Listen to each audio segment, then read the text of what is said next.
2025년 12월 26일 금요일 새벽기도에 오신 성도님들을 주님의 이름으로 환영합니다.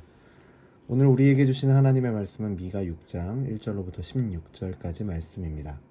제가 가진 성경으로 구약성경 1295면 미가 6장 1절로 16절 말씀을 제가 봉독하겠습니다. 너희는 여호와의 말씀을 들을지어다. 너는 일어나서 산을 향하여 변론하여 작은 산들이 내 목소리를 듣게 하라 하셨나니 너희 산들과 땅의 견고한 지대들아, 너희는 여호와의 변론을 들으라. 여호와께서 자기 백성과 변론하시며 이스라엘과 변론하실 것이라. 이르시기를 내 백성아, 내가 무엇을 내게 행하였으며 무슨 일로 너를 괴롭게 하였느냐. 너는 내게 증언하라.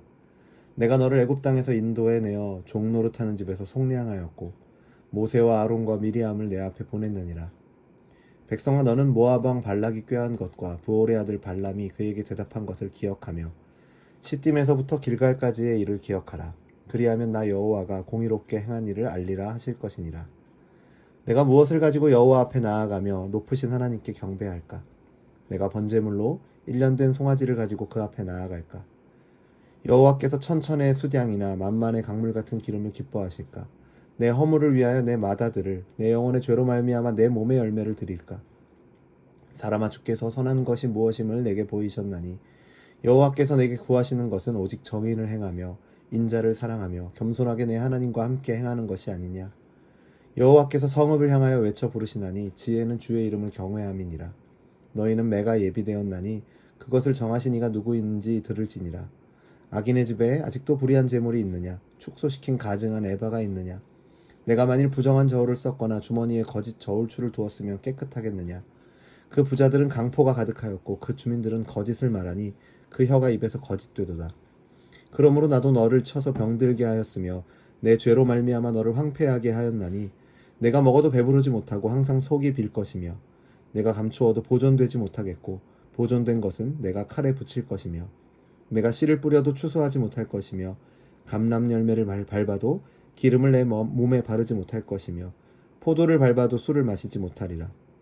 너희가 오므리의 율례와 아합 집의 모든 예법을 지키고 그들의 전통을 따르니 내가 너희를 황폐하게 하며 그의 주민을 사람의 조속거리로 만들리라.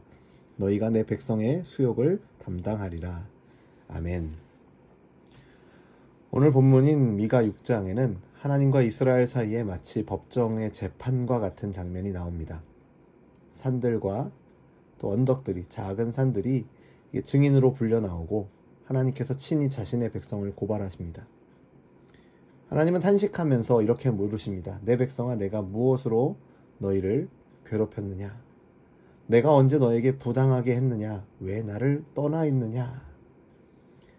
사실 하나님은 그들에게 잘못하신 적이 없습니다. 오히려 하나님은 이스라엘을 애굽의 종살이에서 건져내어 주시고 광야를 지나 약속의 땅까지 인도하신 분입니다. 모압 왕이 이스라엘을 저주하려 꾀할 때에도 오히려 그 저주를 축복으로 바꾸시며 보이지 않는 곳에서까지 자기 백성을 지켜주셨습니다. 이렇게 신실하신 하나님을 두고 이스라엘은 그 은혜를 저버린 채 겉으로만 하나님을 섬기는 척 하고 있었습니다. 하나님의 책망을 들은 유다 백성은 그제서야 두려워하며 묻습니다. 내가 무엇을 가지고 여호와 앞에 나아가며 높으신 하나님께 예배할까? 그들은 하나님과 멀어진 이유를 제대로 알지 못한 채 재물을 더 많이 바치면 된다라고 크게 착각했습니다. 1년 된 송아지나 수천 마리의 양이나 강물과 같이 많은 기름을 드리는 것으로도 모자라다면 아예 자기 장자를 번제로 바쳐서라도 하나님의 노여움을 풀 수 있으리라 여긴 것입니다.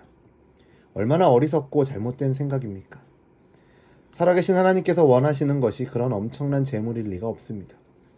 그들은 정작 하나님께서 진정으로 무엇을 기뻐하시는지 잊어버린 채 헛된 제사만 드리고 있었습니다. 바로 그때 선지자 미가를 통해 주신 말씀이 6장 8절입니다. 사람아, 주께서 선한 것이 무엇임을 내게 보이셨나니 여호와께서 내게 구하시는 것은 오직 정의를 행하며 인자를 사랑하며 겸손하게 내 하나님과 행하는 것이 아니냐 말씀하십니다. 하나님께서 진정 기뻐하시는 것은 세 가지로 오늘 8절에서 이야기합니다. 첫 번째는 정의를 행하는 삶입니다. 하나님은 의로우신 분이시기에 그의 백성이 이 땅에서 정직하고 공정하게 살아가기를 바라십니다. 당시 예루살렘의 부유한 자들은 속이는 저울추와 축소된 용기를 사용해 장사를 하고 폭력까지 동원해서 부를 쌓았습니다. 하나님께서 이러한 불의를 미워하시며 그냥 넘어가지 않으십니다. 오늘날 우리도 주일에는 예배와 봉사를 열심히 하면서 평일에는 불의와 거짓으로 이익을 챙긴다면 그것이 어찌 정의를 행하는 삶이겠습니까? 우리의 예배와 일상이 그렇게 분리된다면 하나님께서는 그 경건을 기뻐하지 않으실 것입니다. 하나님은 우리가 교회 안이나 교회 밖이나 어디서나 공의롭고 정직하게 행하기를 원하신다는 사실을 우리가 기억해야 할 것입니다. 그리고 8절을 통해서 확인하게 되는 하나님 기뻐하시는 두 번째의 삶은 인자를 사랑하는 삶입니다. 인자란 하나님의 변함없는 사랑처럼 이웃에게 베푸는 자비와 긍휼을 말합니다. 이스라엘 백성은 하나님께 제물 바치는 일에는 열심이었지만 정작 고아와 과부, 가난한 이웃을 돕고 용서하는 일에는 마음을 닫았습니다. 그러나 하나님은 우리가 예배당 안에서 드리는 예배뿐만 아니라 예배당 밖에서 행하는 사랑의 실천을 더욱 기뻐하십니다. 호세아 말씀에서 성경 분명히 하나님께서 말씀하시죠. 나는 인애를 원하고 제사를 원하지 않는다. 하나님이 원하시는 것은 형식적인 제사보다 이웃을 향한 자비입니다. 혹시 우리도 교회에서는 경건하게 기도하고 예배하지만 가정이나 직장에서는 가족과 이웃을 함부로 대하고 용서하지 못한 적은 없는지 돌아보아야 할 것입니다. 만약 그런 삶이 우리에게 있다면 그런 모습은 결코 인자를 사랑하는 삶이 아닐 것입니다. 주님은 우리가 하루하루 긍휼과 사랑을 품고 살아가길 원하십니다. 주님이 그렇게 살아가셨던 것처럼 우리도 역시 주님과 같이 주님을 닮아 살아가길 원합니다. 주변의 연약한 자를 돌아보고 용서할 것은 용서하며 나눌 것은 기꺼이 나누어 주는 삶이 하나님이 기뻐하시는 산 제사의 삶임을 우리는 기억해야 할 것입니다. 그리고 오늘 보면 8절에서 우리가 생각할 수 있는 세 번째 하나님을 기쁘시게 하는 것은 겸손히 하나님과 동행하는 삶입니다. 이것은 한마디로 하나님을 순종하며 경외하는 삶이라고 할 수 있습니다. 겸손히 동행한다라는 것은 무엇을 의미합니까? 내 욕심과 교만을 내려놓고 매일 하나님의 뜻을 구하며 그 뜻에 따라 걷는 것, 살아가는 것을 의미하는 것이죠. 이스라엘은 어떻습니까? 하나님보다 세상의 재물과 권력을 더 의지하며 살았습니다. 그러나 하나님의 백성은 오직 주만 의지해야 합니다. 주님만 의지해야 합니다. 사무엘도 타락한 사울 왕에게 순종이 제사보다 낫다라고 책망했죠. 우리도 하나님의 말씀에 순종하지 않는다면 아무리 화려한 예배의 어떤 모습을 갖추어도 아무리 많은 예물을 드린다 해도 그것은 소용이 없습니다. 반대로 아주 작고 평범해 보이는 일이라 할지라도 하나님의 뜻에 따라 정직하게 성실하게 행한다면 하나님께서는 그 삶을 기쁘게 받으시는 줄로 믿습니다. 결국 하나님과 동행하는 삶이란 특별한 제물을 드리는 것이 아니라 날마다 하나님을 주인으로 모시고 순종하는 삶인 것입니다. 이렇게 정의와 인자와 겸손으로 하나님과 동행하는 삶 자체가 하나님께 드리는 살아있는 예배라 말할 수 있습니다. 초기 기독교 교부 중에 하나인 크리소스톰은 로마서 12장 1절을 주석하면서 이렇게 말했습니다. 악한 것을 보지 않는 눈, 더러운 말을 하지 않는 혀, 남을 돕는 손, 그리고 나를 욕하는 이를 오히려 축복하는 입이 곧 하나님께 드려지는 산 제물이라 말했습니다.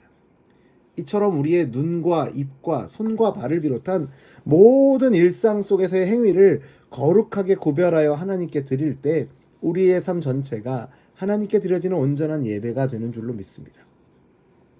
하나님께서는 우리가 예배당에 모여서 드리는 1시간의 예배보다 그것을 떠나서 드리는 24시간의 삶 전체를 원하시는 줄로 믿습니다. 그리고 그 삶 전체를 하나님께 산 제물로 드리는 자에게 하나님께서는 세상이 알 수 없는 하늘의 기쁨과 은혜를 채워주실 줄로 믿습니다. 사랑하는 성도 여러분, 이스라엘 백성은 겉으로는 하나님께 제사를 드렸지만 삶에서는 하나님을 떠나 불의를 일삼았고 결국 하나님의 준엄한 책망과 심판을 받았습니다. 오늘 이 말씀은 우리에게 거울의 역할을 합니다. 혹시 우리의 신앙도 겉모습뿐이고 삶의 열매는 하나님의 뜻과 동떨어져 있지는 않습니까? 물론 예배 참석하고 봉사하고 헌신하는 것들 참 소중합니다. 그러나 그것만으로는 하나님을 기쁘시게 할 수 없습니다. 하나님께서는 우리의 일상에서 드러나는 믿음과 순종의 열매를 더욱 귀히 여기시는 줄로 믿습니다. 예배의 진정성은 예배당 안에서가 아니라 예배당의 문을 나선 이후에 증명된다라는 사실을 반드시 기억하시길 바랍니다. 오늘도 이 새벽을 깨워 주님께 드리는 예배 드리는 이 귀한 마음을 우리의 일상의 자리에서도 이어가길 원합니다. 오늘 하루를 살아가면서 정의를 행할 기회가 있거든 주저하지 말고 행하십시오.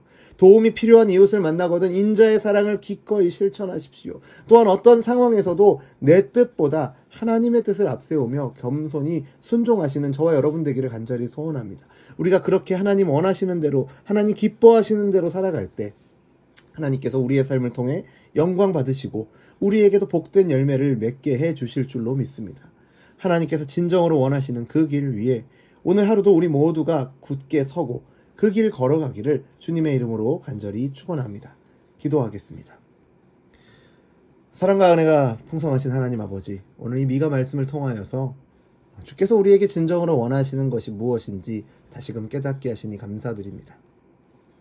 우리의 마음이 형식적인 예배에만 머물고 삶 속에서는 주님의 뜻을 외면했다면 주님 회개하오니 용서하여 주옵소서. 이제 우리의 눈이 악을 멀리하고 선을 보게 하시고 우리의 입술은 남을 상하게 하는 말 대신 사랑과 진리의 말을 하게 하옵소서. 우리의 손과 발을 주님의 뜻에 합당하게 들여서 정의를 행하고 어려운 이웃을 섬기는 도구가 되게 하여 주옵소서. 매 순간 성령 하나님, 저희 우리와 함께하여 주셔서 겸손히 주와 동행하며 순종할 수 있도록 우리를 붙들어 주시옵소서.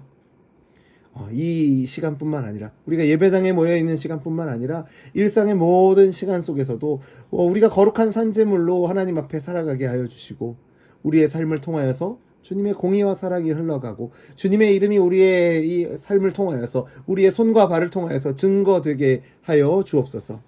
그렇게 인도하실 것을 믿고 감사드리며 예수님의 이름으로 기도드립니다. 아멘. 우리 주 예수 그리스도의 은혜와 하나님 아버지의 사랑과 성령 하나님의 교통하심이 하나님께서 우리를 부르시어 보내신 모든 삶의 자리에서 정의를 행하며 인자를 사랑하고 겸손하게 행함으로 주님과 동행하기를 소원하는 우리 열린비전교회 모든 성도들과 우리의 삶의 예배 가운데 이제로부터 영원토록 항상 함께 있을지어다. 아멘.